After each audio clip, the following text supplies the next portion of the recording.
those who were there are freaking fans, without a doubt. Yeah, and the crazy thing, you were talking about how we had the meet and greet tickets. Now check this out. And this is how hard it is for a band to make money right now. Oh yeah, good point. Okay, tickets to the show were $15. Now you got 4 bands for $15, and not just 4 bands. You got an international act like Circus Maximus. I mean, a band that's known worldwide. Imminent Sonic Destruction, which is known regionally and a little bit nationally, but definitely going to get their name out there. And then you had a smaller act in Ascendia, and you had a local act. So for $15, you got 4 bands. Now, I chose, when I bought our tickets, to do it meet and greet style, which was double the price, $30. Still, big deal. That's my point. For $30, we got to have a nice, private, intimate.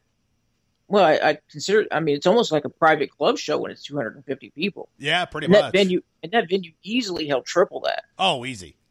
And so it was such a cool atmosphere. And I did the best I could to support the band. I was there to see Imminent Sonic Destruction by buying their CDs and their shirts and whatnot, because it's how they make their money. Let's face it, CD sales are not there anymore. Which, breaking news, you left both of your Imminent Sonic Destruction CDs in my car. Yes, I know. And I found them underneath the seat like 4 days later. Yeah, I'm like, oh. And all I saw was recurring themes, first of all. And I'm like, oh, shoot, Biv left. Oh, wait, they're both here. Yep, so I did. Next time I see you, obviously you'll have them.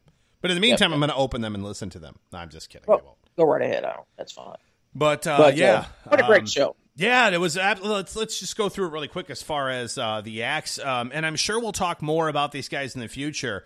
Had some sound issues vocally, and I don't mean that the vocalist wasn't good. I just don't think the board was run very well for them vocally. But accuracy, 2 things. A, if you follow or are friends with Tony on Facebook, you saw this. I mean, due to the travel issues and just all the gear issues that all the bands were having of getting their stuff to the first leg or the first show of the mini leg of the tour that they had, essentially.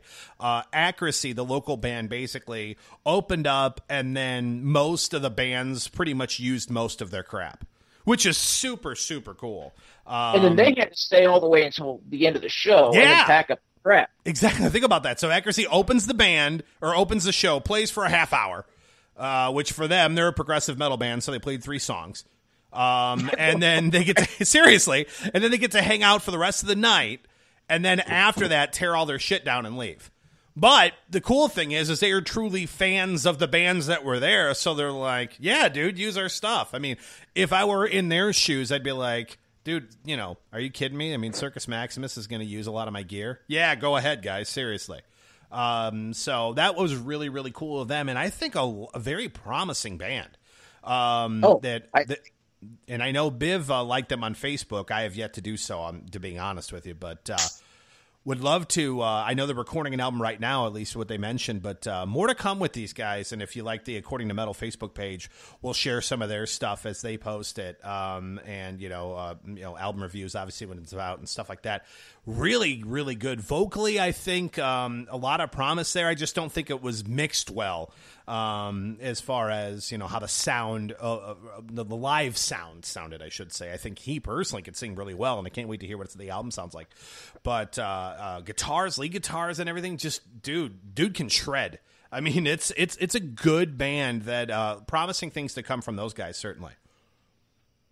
And then Ascendia was next, actually, the second band. And Ascendia, of course, I've heard of. They have an album that's already out, and was really, really impressed. Now, whether we're talking vocals, vocally, amazing range. And a pretty killer band who actually played later on at ProgPower, which we'll talk to Lacy about here in a second. But they had a stop at ProgPower later on, but it was actually their first first United States show. Every show they've done prior to was actually in Canada, so that was really cool for them. But great group of guys and great band, obviously. And then, of course, Imminent Sonic Destruction came on, played, maybe they played one song off of recurring themes. The rest were all off of Triumphia, correct, Biv? Correct me if I'm wrong. From my memory, their entire set was Triumphia. No, there was a song off of recurring themes. Was there? I can't remember what it is. It's going to drive me crazy now. Tony, if you're listening, refresh our memory. But the rest of the songs I know were all off of Triumphia. It was great. They're so proud of that work, as they should be, that they decided to play it in its entirety. Now, that's very risky because, there's a lot of people. Well, a lot of people there showed up to see Circus Maximus and may not have known anything or very little about Imminent Sonic Destruction. And, their first album was extremely good, which is why I wanted to see them now. But Triumphia, man, what a performance. Tony was fabulous. The whole band was great. Yeah, and what's funny is... And by then, the soundboard had gotten his crap together. Yeah, no, the sound was way better. I mean, they still had a couple technical difficulties overall, and I know Tony's mic was acting weird on him for a while, but... as far as, I know Tony said he was really nervous during the show. Well, Tony, if you're listening, and you probably are, because we'll share the show with you, and I'm sure you'll want to hear our feedback on how the concert went. But for somebody who admitted he was nervous up there, you didn't show it at all. You handled it very, very well. And, we're cracking a couple jokes and came off as a very, very likable dude to people who don't know you. People who do know you know that... you are a really good dude, down to earth, and very friendly, and just an incredible performance by those guys. The Fog, which of course, if you heard last episode, he had mentioned was a fan favorite, especially live, came off that way again. In fact, they closed with the Fog on their set that they played, which again. Just a really, really good set from those guys. Wish I could have heard, an entire show and not just them opening up for Circus Maximus, but very, very well done. And again, as you heard earlier in the broadcast, Triumphia, the new album, which came out the day we were there. Great, great album that you definitely need to check out if you're a prog metal fan, because these guys need to get recognized and listened to a lot more than they are. And great group of dudes, by the way. I got to... help them unload some of their gear just because they were so behind. I'm like, Tony, what's up, dude? I could grab some stuff for you if you want. He's like, yeah, go ahead. So I got to meet the guys, and it was kind of cool because then everyone else around the club looked at me like I was with the band, even though I wasn't. So, that was kind of cool. But Breaking Through, by the way, was a song they played on the set. I knew that they played a song from Recurring Themes. So they played Breaking Through, and the rest were off of Triumphia. But great set from those guys, and if they get they don't do a lot of touring, unfortunately, which we've talked about on the show. A lot of bands don't get a chance to do that from a budget standpoint.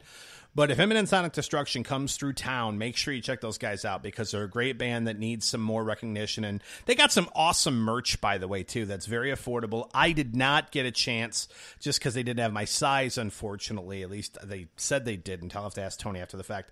But the sweater vest T-shirt, which dude, I got that. Well, I know you did. I didn't because it doesn't fit me, but or at least what they had in stock at the time didn't. But that's just an absolutely cool shirt.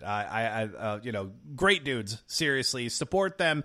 Aches are a good band. B, because they're decent human beings that definitely need some recognition. And speaking of bands that need even more recognition than they already have, Circus Maximus was absolutely tremendously good. I mean, played a great set list for those of you who aren't big fans of Havoc, which, by the way, a couple of weeks prior to the show, without knowing the set list, I was going, they're probably going to play a lot of stuff off of Havoc. If you've listened to the show before, you know that both Biv and I were pretty rough on the album because we felt it wasn't the sound that we would want from Circus Maximus. Of course, Biv, not a huge Circus Maximus fan anyway. Myself, I am big time. So for me, I was kind of disappointed in what Havoc was. But I will tell you that listening to it again, if you're a Circus Maximus fan, try to go back into Havoc. And it's definitely the weaker of their 4 albums.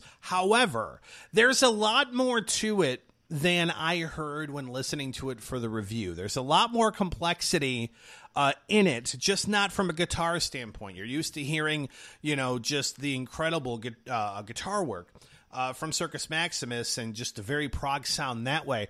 It's still very progressive, but it's a lot more, ambient noise that really adds to it, and a lot more keys that have a lot more of the layers of sound, I guess, on a lot of the songs that I really didn't pick up on as much. Again, not my favorite of their albums, the least favorite of the four, but better than I rated it initially. If I had to go back and do it all over again, I would give it a better score. But if you're a Circus Maximus fan and you don't like Havoc, this show was perfect because, they played some songs off of Havoc, but they also played a lot off of the first chapter, a lot off of Isolate, a lot off of 9.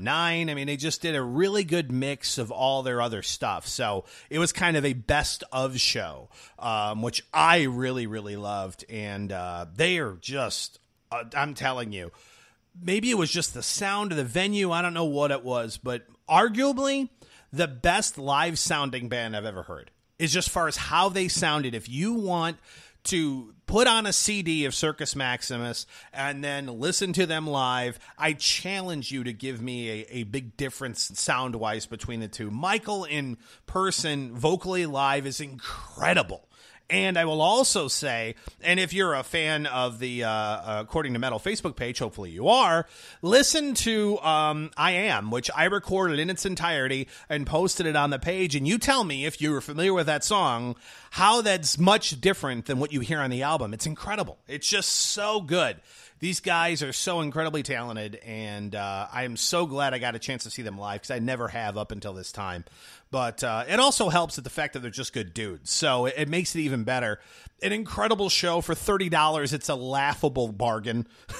I would have paid double that and still walked away being happy with it. But great show, Biv, and I'm glad I got a chance to go with you, man. It was a good time.